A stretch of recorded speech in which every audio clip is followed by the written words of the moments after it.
Paltrocast. Well, if I could start with a compliment here, what I love about the show is anytime that you can take something that is initially lowbrow or artistic, but then make it sound like the smartest thing on the planet and get to the roots and the story behind it, I'm hooked. I pretty much only watch documentaries and comedies. So both of your catalogs just speak to me. Is it too early for compliments or is that fine? It's never too early for compliments, Darren. I mean, keep coming. Keep yes, showering. I mean, Yes. we all need that to start our day with in a positive light. So Okay, well yeah, then so we I'll can follow it continue. up Yeah, with great. another one. Yeah. The programs that we get through the broadcast are great, but so are the extras on the website. How often is it that the extras on the website aren't just throwaways? I mean, on our show, I mean, I leave that all to Danny and Tiki and Amandala. I mean, they really were able to craft these magnificent stories that were truly extras, something that was adding to the story instead of just the extra footage that wasn't used in the main production. I was really amazed at what it was. To be honest, when we were first doing it, I didn't really know exactly how it was going to play into the whole storytelling. But once I saw how it was coming together, I was truly amazed at the genius amongst those three and others. Yeah, Sure. Well, I think Darren, Andy, to rudely interrupt you right now, the first of many times to come that I rudely interrupt you. Your filmography speaks for itself in that the great stuff with the 30 for 30, the Who is Stan Smith that we were talking about, the story of Dunk, etc. But what was your connection or your entry to this project? Did you know Dule for a long time? Dule and I met via an agent who, I think this was about 6 years ago when Dule and I met. He came to my office. I'm looking at the chair he came through in. We sat, we were talking about just generally our personal interest, and it became abundantly clear quickly that we both had a deep passion for the arts. I think Mhm. as two artists of color, we have a different relationship with the arts. It's helped us feel seen, it's helped us find our voice.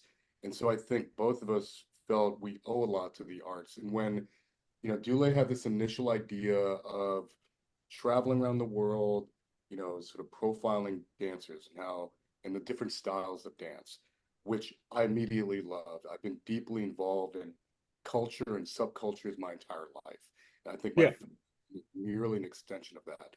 I value lifestyle as much as I value work, right? So we talked about that. I'm like, well, what if we sort of expanded the aperture a little bit and looked at artists of all disciplines, and on top of it, try to build in stakes. Like, how are people using their art to truly catalyze change? How are they using their art as a solution to some problem that plagues a community or even a person?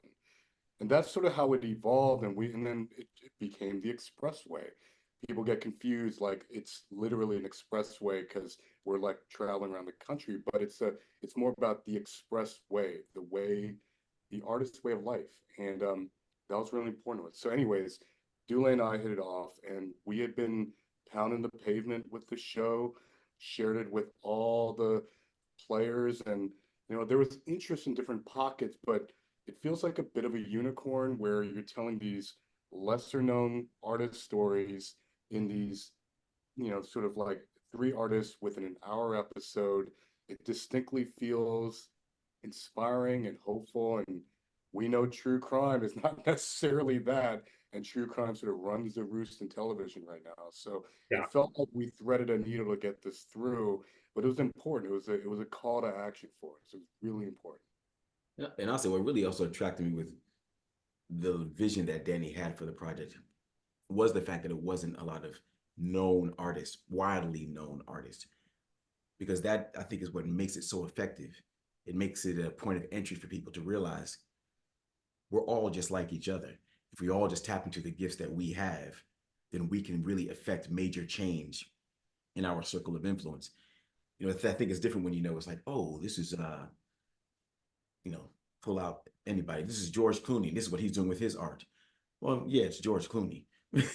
You know what I'm saying? But Yeah. And it's somebody who you haven't heard of, and then you realize, one, how talented they are, and two, how they're using their gifts to really affect the world around them. I think that is inspiring. And I think that lets people see themselves reflected on the screen. So I really enjoyed, like, appreciated that approach that Danny wanted to take with it. So I don't know who this question goes to, but was the show filmed in sequence? Because sometimes when you have travel shows, okay, I'm already getting the no from Danny on that end. So the first episode was not the first episode. The first Well, episode was the first episode. Correct. The first episode was the first. From a pragmatic standpoint, Dule and I both live in Los Angeles. It's good to get your bearings at home. He and I both have children. We wanted to be close to them as we launched on this adventure. But no, everything, besides that, things were shot out of sequence. In fact, we built up to Appalachia as the final episode, which, in my opinion, I felt like we really understood the machinations of the show. I mean, Dule will attest, this was an incredibly intense schedule because Dule has certain commitments, so do I. So we were sort of sandwiched in this sort of in this 7-week window, and it was intense. It was intense, but a testament to Dule. He showed up every day, prepared. We were just ready to go. Every single day was vastly and wildly different. It was wild. Did all of the episodes take around the same amount of time? Because Texas is a very, very big state.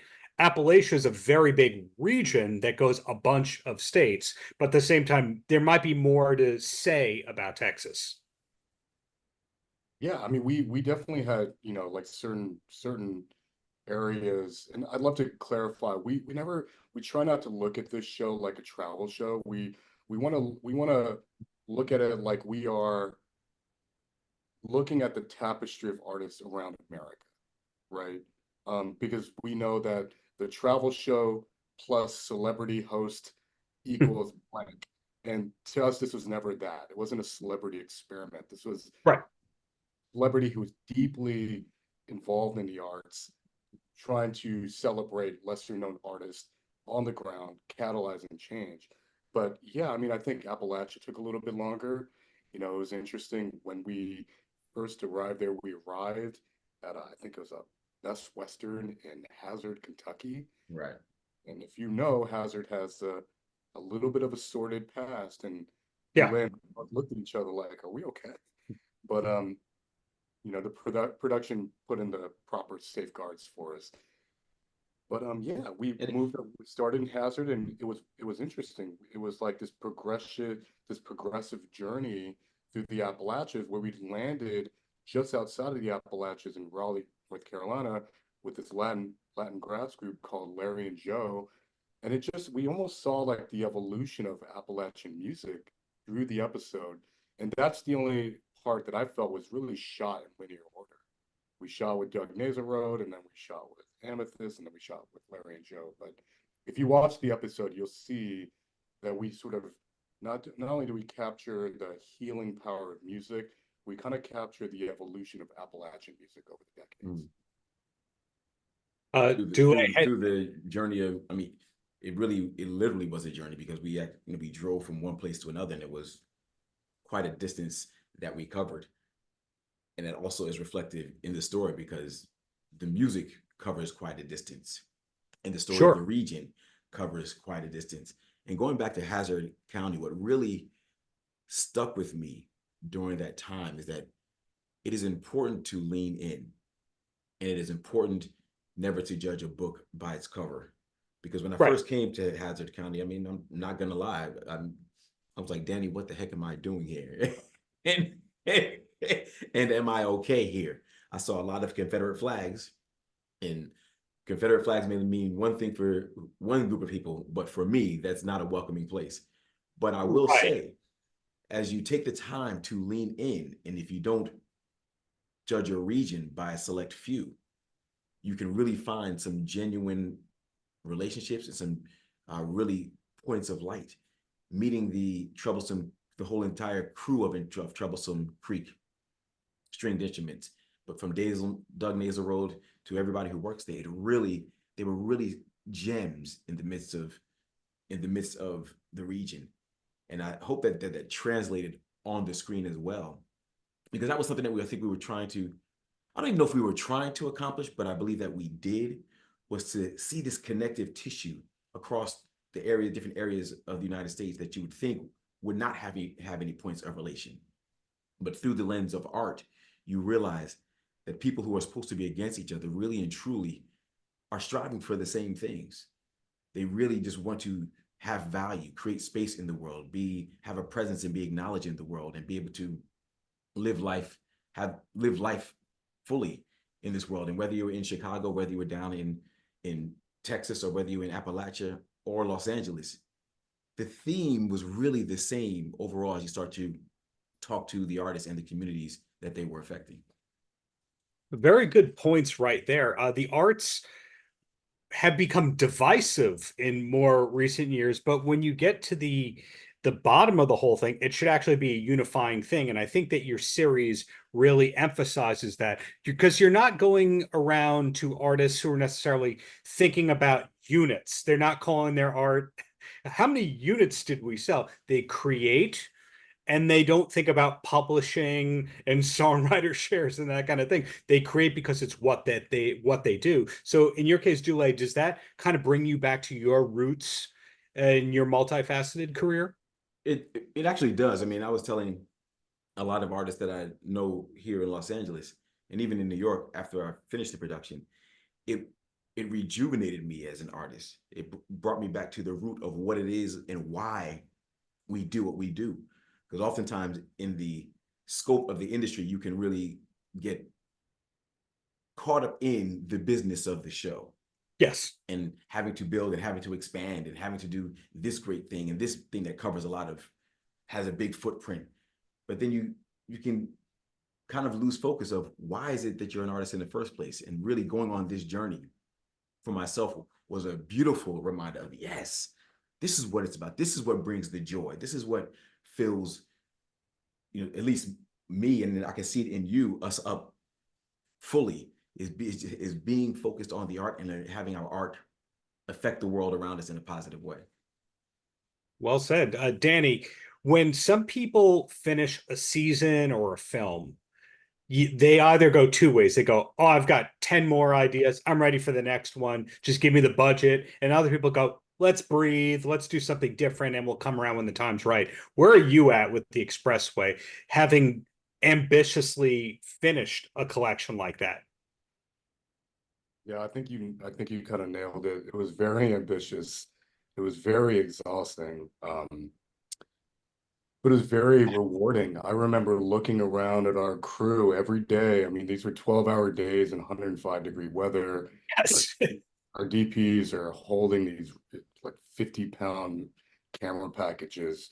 We're shooting 2 units. We had 2 units going almost constantly throughout the day. We had a B unit shooting B-roll and other things. And it was almost like a military operation. So I say all that because when, I still feel like I need a breather from it. It was, I sort of have Stockholm syndrome where I'm like, damn, I want to get out there. But like, I think we want to sort of reset, recalibrate, because, first season, you're learning a lot, but we definitely feel prepared for a second season. We're having early discussions about it, and there are countless places that Dule and I want to go. Places like Alaska, the Dakotas, Puerto Rico, New Orleans, New York. I mean, there's just such a, that's I think the luxury of living in a country like the States. It's so diverse. Yeah. There are tons of different ecosystems within this one country. So there's so much more story to tell. But in my mind, I'm sort of ramping up, but physically I'm like, a break is not bad always. And I think Dule's got things to do, I got things to do, but we're definitely keen on doing more. Yeah, better than having nothing to do. That's right. And the thing is, in this country, art lives everywhere. So I think there are countless stories to tell. I think really and truly we could just throw a stone and say, let's land here and go search it out, and we would find art thriving and having change and affecting the world around them. And so I expect us to tell more stories as time goes on, once we catch our breath a little bit. So No? do Well, I just want to make sure your viewers know, like, because I know we're sort of talking about it's a little inside baseball on the show, right? Like, if they haven't seen it, it might sound like just we're doing documentary about artists, but Dule and I really went into this, like, how do we make sure joy emanates from the screen? Like, how do we make sure when you watch it, you really feel this shit? Like, I can't tell you how many emails, texts, comments we've gotten from people that like, we were gushing, we were crying. And I think a lot of that was like, I remember shooting a lot of these stories because our casting process was extremely rigorous. We were like, if the log line doesn't grab you, if it doesn't grab you and feel entirely singular, it's probably not worth doing. And then we did pre-casting where we're interviewing them, really getting a sense of how the arts are essentially life or death for a lot of these artists. Mhm. And so in making it, I just remember just crying like a baby constantly. Like, damn, like I can't believe these people have gone through this. Like you talk about Shaheem Sanchez, this deaf dancer. He lost his hearing at like 3, 4 years old. He couldn't hear anything. He was bullied because he was deaf. And he somehow learned to dance by feeling the music, not hearing it. Sure. And that's life or death for the kid. Without dancing, what would he have? He needed that to feel normal, to feel included. And now he's helping, an entire community of deaf dancers. So I hope when people watch this, they really understand the care we put into this. And I really hope they feel Right. that they could also re-explore the arts maybe later in life. Like we had this group called the Grand Avenue Follies, who had these Asian American senior citizen grandmas that burlesque dance. And if you are of a myriad Asian cultures, most grandmas are predicted to get a room in their kids' home and take care of their grandkids, and that's the rest of their life. But who says that needs to be that way? So we really hope you get something out of the show. It wasn't just, a show to entertain or to enlighten, but we try to engineer this visceral response for people. We inherently are shattering stereotypes. We're trying to provide medicine for the soul and give you really some good energy. So I hope people get. I promised I was going to rudely interrupt you, and I'm going to do it again here, Danny. So rude, Darren. You are so rude. It's I know. unbelievably rude how you are right now. Like Stephanie Tanner, how rude. Okay, Yeah. so where it connects with me is a lot of people just look at music or art as a background thing. And for me growing up, I was always somebody who looked at the liner notes. I wanted to know who wrote the song or the people behind it. Because if I liked that, I might like something else that they did. So I discovered a lot of my favorite bands by going, well, who inspired them? And you go back and you go back and you go back, and then it all comes back to a field in Mississippi or an Alan Lomax kind of thing, ultimately, or jazz or something like that. That's where it all kind of stems from. And I feel that what you're doing is it's not commercial in the sense that this is the most poppy music I've ever heard, but it's commercial in that it's universal, where people gain the appreciation in once they know where the art is coming from. Does that make sense? Absolutely. Completely. Yeah. Completely. Yeah, that's important. Yeah. And I think I would also add too is that so much of what we see right now dealing with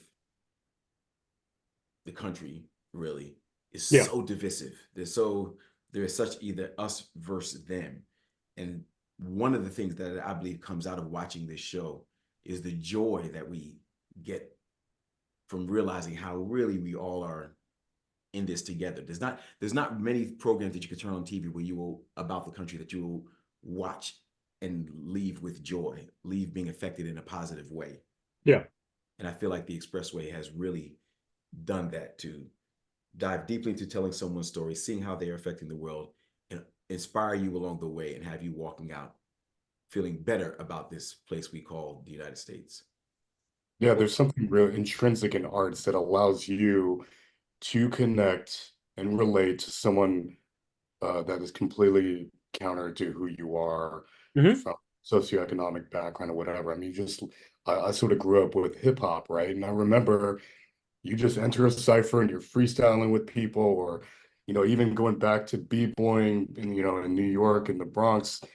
It's this format that it's a playground for different people to just connect and come to the middle and come to some sort of understanding. And that's the beauty of it. And we hope that doesn't get lost in what Dule is saying, the sort of divisiveness, the combativeness of me versus you. We have different views, and it's a way to sort of bridge the gap. Well said. Well, I've one question that I want to ask both of you, and it's a softball before I let you go. And I'll throw it to Dule first, and I'll say, what's the last concert that you went to? Ooh, oh, that's easy. I went to Missy Elliott right here at the Crypto Arena. Missy, Sierra, Busta Rhymes. Busta Brown is a tap dancer who is Yes, passed away. Yes, but Busta Rhymes and Timbaland. Buster Keaton. All the Busters. But no, it was a phenomenal concert. It was phenomenal, and I mean, everyone did their thing. But Missy Elliott, she really showed what it means to just be the genius that she is.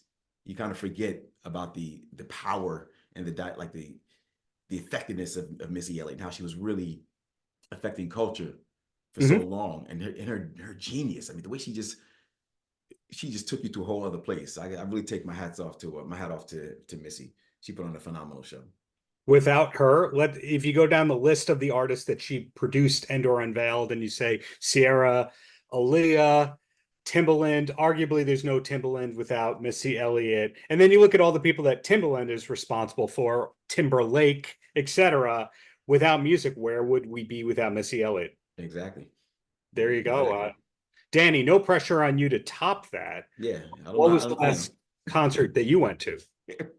Well, I think you can't top it because it's all subjective, right? We all fair.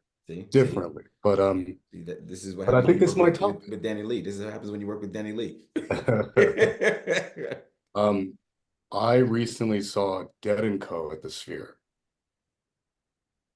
Wow. I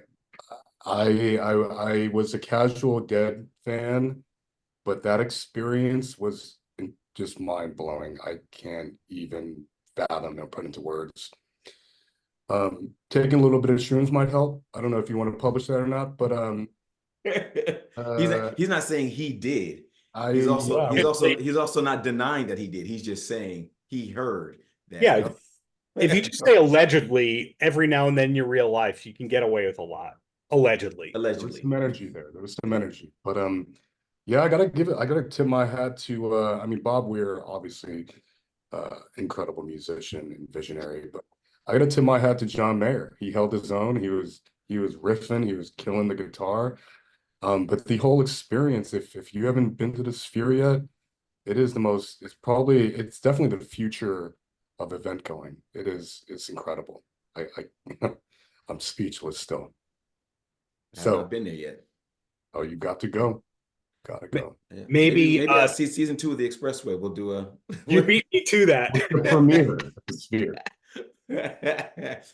Well, the bottom line is this. I say congratulations to both of you on taking a big leap artistically with this series. I'm looking forward to seeing where it goes. But at the same time, being a fan of Psych, being a fan of the projects that you've done, Danny, etc., I'm looking forward to what's to come, whether you guys are being funny or smart or not, or both, whatever it is, looking forward to it. Well, I appreciate it. Thanks, Darren. Looking forward to telling some more stories. Paltrocast.